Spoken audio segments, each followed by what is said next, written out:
మీ పేరు? నా పేరు ప్రసాద్ అండి. ఏం చేస్తుంటారన్నా? నాది water plant. Water plant. Water plant. ఏదైనా ఎలా ఉందన్న ఈ కుటుంబ ప్రభుత్వం వచ్చిన తర్వాత కానీ ఈ గవర్నమెంట్ వచ్చిన తర్వాత సాధారణ ప్రజలు ఎవరు బతకలేకపోతున్నారంట కదా, అన్ని రేట్లు పెరిగిపోతున్నాయంట కదా, నిజమేనా? ఏముందన్న ప్రశాంతంగా ఉంది, ఏ గొడవలు లేకుండా ఇబ్బందులు లేకుండా ప్రశాంతంగా జనజీవన స్రవంతి జరుగుతుందన్న. అంటే ఎవరికి పనులు లేవంట కదా, నిజంగానే పనులు లేవా? పనులు ఉన్నాయి, ఎందుకు లేవు? చేసుకున్నవాడికి పని ఎందుకు లేదు? పనులు లేవు. ఇప్పుడు ఇంతకుముందు ఇసుక గురించి కొన్నాళ్ళు పనులు ఆగిపోయినాయి జగన్మోహన్ రెడ్డి గారి ప్రభుత్వంలో. ఇప్పుడే ఇసుక ఫ్రీగా దొరుకుతుందిగా. భవన నిర్మాణ కార్మికులు కానీ ఖాళీగా ఎవరు ఉండట్లేదన్న పనులు జరుగుతున్నాయి, హ్యాపీగా కుటుంబాలు నడుస్తున్నాయి. రాజధాని పేరు చెప్పి దోచుకోవడానికే రాజధాని అనేది అనౌన్స్ చేశారు, అక్కడ ఏం జరగట్లేదని చెప్పి మాట్లాడుతూ ఉన్నారు. ఏమంటే రాజధాని గురించి మాట్లాడాలంటే అమరావతి ఏకైక రాజధాని అనే ఆమోదం పొందిన తర్వాత జగన్మోహన్ రెడ్డి గారు ఏదో కొత్త నినాదం తీసుకొని మా విగన్ అని అంటున్నాడు. 5 సంవత్సరాల వాళ్ళు 3 రాజధానులు అని చెప్పి 3 ముక్కలు ఆట ఆడేసి వైజాగ్లో ఉన్న భూములన్నీ అయిపోయినట్టున్నాయి. ఇప్పుడు కొత్తగా మళ్ళీ మచిలీపట్నం బందరు ఈ పేరు నాని గారికి మరి ఏమన్నా అందలేదో ఏంటో, దాంట్లో ఏమైనా వాటాలు కుదరలేదు. ఈయన ఇక్కడ కొత్తగా నినాదం మళ్ళీ ఇక్కడ బందరు గిందరు అని చెప్పి మళ్ళీ మొదలు పెడుతున్నారు. ఇప్పుడు 5 సంవత్సరాలు మావిగన్ ఐడియా వాళ్ళకి ఎందుకు రాలా? విజన్ నాయకుడు అని చెప్తున్నారు కదా, ఆయనకి అప్పుడెందుకు 5 సంవత్సరాల్లో మావిగన్లో పెట్టాలని చెప్పి అప్పుడు ఆలోచన ఎందుకు చేయలేదు? ఈ మంత్రివర్గం అప్పుడు 151 మంది ఎమ్మెల్యేలు ఆ రోజున ఆయన పక్కన ఉన్నారు కదా, అప్పుడు ఆయన ఏం చేసినా చెల్లుబడి అయ్యేదిగా. అప్పుడే ఆయనే ఆమోదిస్తే మా విఘ్న అనేది నడిచేదిగా. ఇవాళ కొత్తగా తీసుకొచ్చి ఏదో కొత్త నినాదం పెట్టి మళ్ళీ జనాన్ని కన్ఫ్యూజ్ చేయడం తప్ప, హాయిగా అమరావతి ఏకైక రాజధాని అని చెప్పి ప్రకటించారు. ఇప్పుడు జనం హ్యాపీగా ఉన్నారు, మాకు కూడా ఒక రాజధాని ఉందనే నిర్ణయానికి వచ్చారు. అందరిలో మనోధైర్యం వచ్చింది. కానీ మీరు మనోధైర్యం అంటున్నారు, కానీ వాళ్ళు జనంలో చొచ్చుకుపోయిందంట కదా. రేపు కాబోయే రోజుల్లో మావిగానే రాజధాని కావాలంట, కానీ ఈ రాజధాని వద్దని జనాలు అడుగుతూ ఉన్నారంట కదా. ఎక్కడండి ఎవరు అడుగుతున్నారు? మావిగన్ అనేది వాళ్ళ ఎమ్మెల్యేలు వాళ్ళు తప్ప జనం ఎవరు వచ్చి దానికి సపోర్ట్ చేసిన వాళ్ళు ఎవరు కనపడట్లేదే. వీళ్ళు నాయకులే మాట్లాడుకొని మావిగన్ అని చెప్పేసి 3 రాజధానులు అన్నారు. 3 రాజధానులు ఒక్కసారి ఒక్క ఇటుకి రాయని ఎక్కడైనా వేసారా? ఏంటండి ఇది? జనాన్ని కన్ఫ్యూజ్ చేసి అటు మాట్లాడి మావిగనని ఇప్పుడు కొత్త నినాదం ఎత్తుకున్నారు తప్ప అది ఎవరికి ఉపయోగపడేది ఏం కనపట్లేదు. అంటే ఇక్కడ రాజధాని అమరావతి రాజధాని సిఐడి పరిధి ఇంత రేంజ్ అని చెప్పి ఆల్రెడీ నోటిఫై కూడా చేసిన పరిస్థితి గత గవర్నమెంట్ టీడీపీ హయాంలోనే. ఇప్పుడు ఈయన వచ్చి మళ్ళీ మావిగన్ అనేది పలానా ప్రాంతం దాకా అని చెప్పి చెప్తా ఉన్నాడు. అంటే అమరావతి అని ఒప్పుకున్నట్టు అని అంటారు ఇక్కడ. మరి ఆయన చెప్తున్న మరి 5 సంవత్సరాలు ఆయన అక్కడే ఉన్నాడు కదండి, అమరావతిలోనే ఉన్నాడు. అమరావతిని సిఆర్డీఏ పరిధిలోనే ఉంచారు. అప్పుడు ఎందుకు రద్దు చేయలేదని? రద్దు చేసి మావిగన్ అనే నినాదం తీసుకొని అప్పట్లోనే ఇది మచిలీపట్నం, విజయవాడ, గుంటూరు అని చెప్పి అప్పుడు ఎందుకు మాట్లాడలేదు? ఇప్పుడు కొత్తగా మళ్ళీ ఓడిపోయిన తర్వాత కొత్తగా ఈ నినాదం తీసుకోవడంలో ఉద్దేశం ఏంటో మరి ఆయనకే అర్థం అవ్వాలి. అంటే ఇక్కడ అమరావతి కట్టడం చేతగా చంద్రబాబు నాయుడుకి, అందుకే జనాన్ని మభ్య పెడతానికి ఇలా చేస్తా ఉన్నాడు అని చెప్పి మాట్లాడుతాను. నిజంగానే ఆయన మభ్య పెడుతున్నాడా? ఇప్పుడు 5 సంవత్సరాలు మీరు అమరావతిలో ఏం చేశారు, ఇవాళ 2 సంవత్సరాల్లో మన చంద్రబాబు నాయుడు గారు ఏం చేశారు అనేది ఒకసారి చూస్తే తెలుసుద్ది. మొన్న సుప్రీంకోర్టు ప్రధాన న్యాయమూర్తి గారు వచ్చి న్యాయస్థానాల క్వార్టర్స్ అవన్నీ ఓపెన్ చేశారు కదా. ఏమీ లేనప్పుడు వాళ్ళు ఎలా వస్తున్నారు, వాళ్ళు ఎలా ఓపెన్ చేస్తున్నారు ఇవన్నీ? అంటే దానికి టైం బాండ్ పీరియడ్ లేదు, ఇన్ని సంవత్సరాలు కట్టేదానికి అనవసరం డబ్బులు ఖర్చు పెడతాం ఎందుకు అని చెప్పి మాట్లాడుతాం. ఇప్పుడు రాజధాని అనేది ఒక ఇల్లు కట్టడానికే కొన్ని సంవత్సరాలు పట్టుద్దండి. రాజధాని అనే దానికి టైం పట్టుద్ది. దానికోసం ఎవరు ఇబ్బంది పడట్లేదుగా. దానికి జనానికి ఉదా ఖర్చులు చేస్తున్నాయి. 2 లక్షల కోట్లు ఓన్లీ రోడ్లకి వీటికి ఖర్చు పెట్టాల్సిన అవసరం ఉంది. ఇప్పుడు అనౌన్స్ చేసిన కారిడార్ ప్రాంతం ఆల్రెడీ డెవలప్ అయి ఉందంట, అక్కడ ఏం కట్టవసరం లేదు, 20,000 కోట్లు పెడితే సరిపోద్దని చెప్పి మాట్లాడుతాం. మరి మీరు 5 సంవత్సరాలు ఎందుకు పెట్టలేదు? అది ఇప్పుడు కొత్తగా ఆయన అమరావతిని ఆమోదించిన తర్వాత తీసుకొచ్చి పెడుతున్నారు తప్ప ఈ ముందుగా మీరు ఎందుకు ఈ ఆలోచన రాలా? విజన్ ఉన్న నాయకుడు జగన్మోహన్ రెడ్డి గారు అన్నారు కదా, ఆ విజన్ మరి అప్పుడేమైంది? ఇప్పుడు వచ్చిందా కొత్తగా ఆలోచన? ఇదంతా అమరావతిని భ్రష్టు పట్టించడానికి, ఇబ్బంది పెట్టడానికే తప్ప అయితే ఉపయోగపడేది కాదండి. మరి ఇక్కడ చూసుకుంటే ఇంకోటి ఏదైనా హైకోర్టులో కూడా ఒక వ్యాజ్యం వచ్చింది.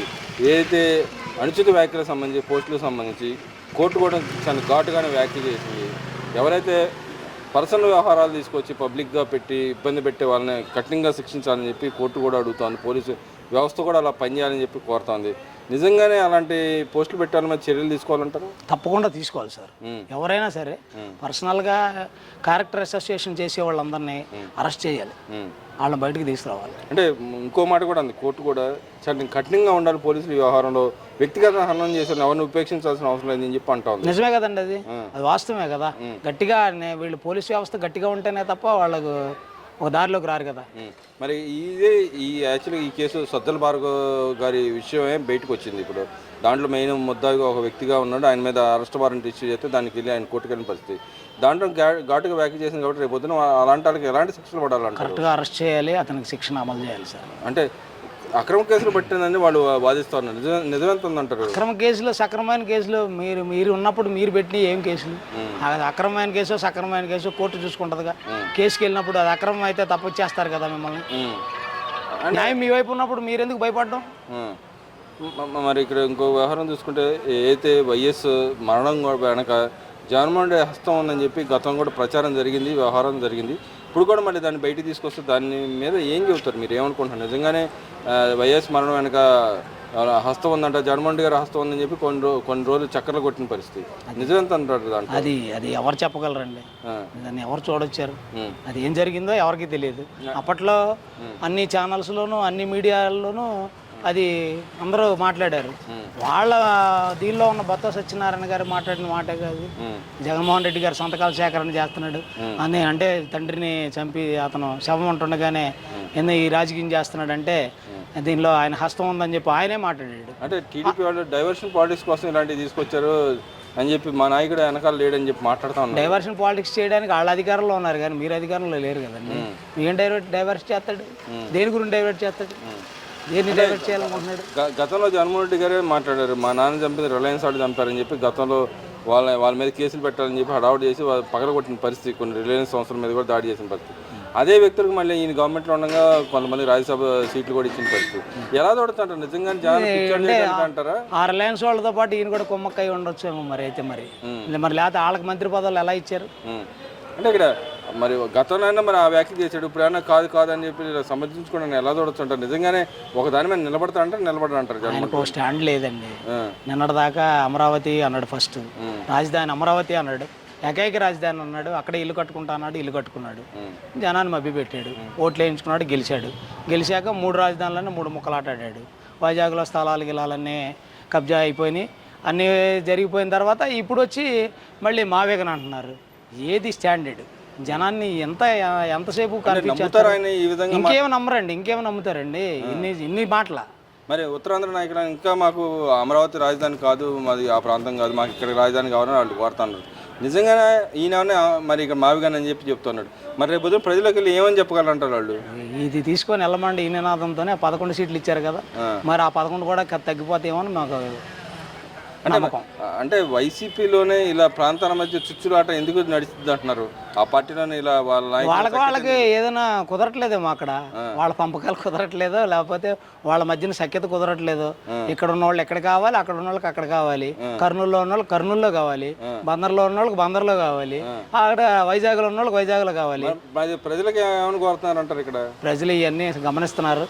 ఏకైక రాజధాని అమరావతి ఉంటుంది, ప్రపంచ ప్రసిద్ధి చెందుద్ది ఆ రాజధాని. అది దేవతల రాజధానిగా కూడా ఉంది అమరావతి అంటే. ఇంద్రుడు పరిపాలించిన రాజధాని అమరావతి. ఆ అమరావతిని ఎవరు కదల్చలేరు, అది స్టాండర్డ్ అయిపోద్ది. ఇంకొక 5 సంవత్సరాలు బాబు గారు ఉంటే దాని యొక్క పనులు కూడా పూర్తవుతాయి. వచ్చేది నేనే, నా అధికారంలో వచ్చేది నేను వచ్చిన తర్వాత అందరూ అంత చేస్తా అన్నాడు. నా పత్రికల యజమాన్యాల మీద కూడా బెదిరింపులు పాల్పడుతున్నాడు కదా. ఇప్పుడు ఒకటి ఇల్లు కడతానంటే నేను కూలుస్తానంటే అది ఎంతవరకు నిజం అండి?